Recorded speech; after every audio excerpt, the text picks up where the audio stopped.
Eh, nínú Róòmù orí kínní ẹsẹ̀ kẹtàdínlógún lébẹ̀ Bíbélì wí olódodo á yè nípa ìgbàgbọ́. Olódodo onígbàgbọ́ ọmọ Ọlọ́run ẹ á yè á gbé ògbé ayé rẹ̀ nípa ìgbàgbọ́ ẹ ṣe nípa àrìgbàgbọ́. Ìṣe olódodo lọ́dún kan jẹ́ pé a ti dáríjì. Olódodo kan jẹ́ pé ó ti gbé òdodo tọ́ra rẹ̀ ó ti gbé sílẹ̀ nípa ìjẹ́wọ́ ẹ̀ṣẹ̀ rẹ̀ wí ọ̀nì burúkú lórí rà ẹ̀ráyé mọ̀ ọ́n sọ́ni ayẹ̀ ṣùgbọ́n ń bá àrùn ìṣẹ̀lẹ̀ kọ̀kọ̀ ọ̀dẹ̀ bẹ Ọlọ́run ó gba òdáríjì lọ́dọ̀ Ọlọ́run irú ọ̀nì bá kò gbé òdodo Ọlọ́run wọ̀ òun la bá ewì lónìí. Irú ọ̀nì bá ó ti gba òdáríjì. Irú ọ̀nì bá àti sọ́dọmọ.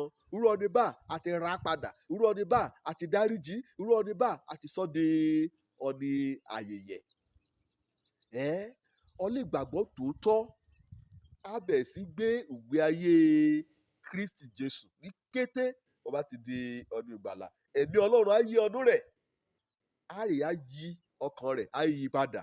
Irú ọ̀nì bá a retí kí a gbé nípa ìgbéke ọ̀nìyàn ṣákálá kì í gbé. Á gbé ìgbé ayé tẹ̀mí pẹ̀lú ìrànlọ́wọ́ ẹ̀mí mímọ́ Ọlọ́run. Ẹ̀mí nìdẹ̀ní ẹ̀mí kò jẹ́ pé yóò fani kẹ́ ẹ fani lé Ọlọ́run nípasẹ̀ ẹ̀mí mímọ́ àti Jésù Kristi kọ̀nìyàn dà tún bí ẹ̀mí ò gbàgbọ́ òun ní jẹ́ bá. Irú ọ̀nì bá á ṣe ayé rẹ̀ á ṣayé rẹ̀ á jagun ayé rẹ̀ á rùnrìn ayé rẹ̀ á ṣoṣẹ́ á rìn á ṣètò á ṣe kété tó bá fẹ́ ṣe lépa kẹ́yìn o lépa ìgbàgbọ́ náà ni. Ìgbàgbọ́ náà lọ́nìyàn mú sílẹ̀kùn kò mú yọnú ìjọba Ọlọ́run. Inú ìgbàgbọ́ náà lọ́nìyàn dẹ̀ tá ṣe ṣayé tẹ̀mí.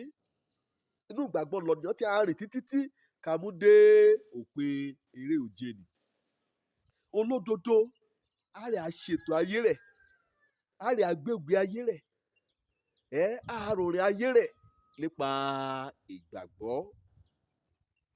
Bíbélì nínú Hébérù orí 10 ẹsẹ̀ ìkejìdínlógójì 38 títí ẹsẹ̀ ìkọkàndínlógójì.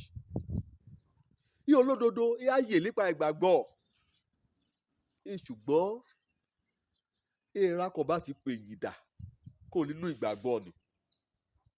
Èèrà kan bá jẹ́ pé àwọn àfẹ́ dọ́gbọ́n sí ọ̀ràn ara rán. Èèrà kan bá jẹ́ pé àwọn Jésù kì mọ́ gbà ètò wọn gbọ́dọ̀ mú òmùrè mọ́. Bí ọ̀nì bá fà sẹ́yìn bí ọkàn àṣẹ déédéé pẹ̀lú rẹ̀ ó kọ́ Ọlọ́run wílé yìí. Ṣùgbọ́n èèyàn olódodo èèyàn ọmọ Ọlọ́run èèyàn ọ̀nì ìràpadà á yè á ṣayé á borí á lálùyọ á ṣe kété pátápátá nípa ìgbàgbọ́. Yóò lè pọ́nrán ṣùgbọ́n á yè nínú onínúbíni ni. Yóò jù ọ́ sínú erékùṣù Pátìmò lórí èyí kan ṣe sí Jòhánù olùfẹ́ á pàpà yè nípa ìgbàgbọ́. Yóò tì ọ́ mọ́lé àbí kan jù ọ́ sẹ́hàn kan ti ṣe sí Paul àpọ́stélì àbí kan ti ju Jósẹ́fù sínú ìwò kànga kéè lómi ẹ̀gbọ́n rẹ̀ kọ́kọ́ jù ú sí òun lè hàn kọ́kọ́ ṣe pa á nínú ayé rẹ̀. Àbí èyí kan lọ sí níbi kì í Pọ́tífà kó ti ṣe olórí ẹ̀ lẹ́hàn. Bí òun olódodo síbẹ̀ lábẹ́ ọ̀wọ́n gógó ọrọ̀ ajé á yè nípa ìgbàgbọ́ tí wọ́n gbàgbọ́ lónìí. Olódodo á yè nípa ìgbàgbọ́ o. Mo wí òmùrìn òjò létí orúkọ mi ọmọ àbálábí tán. Wọ́n yé o wọ́n bá ti ní ìgbàgbọ́ nínú Jésù Kristi èso ogun ayé ayé òbórí rẹ̀ ire o.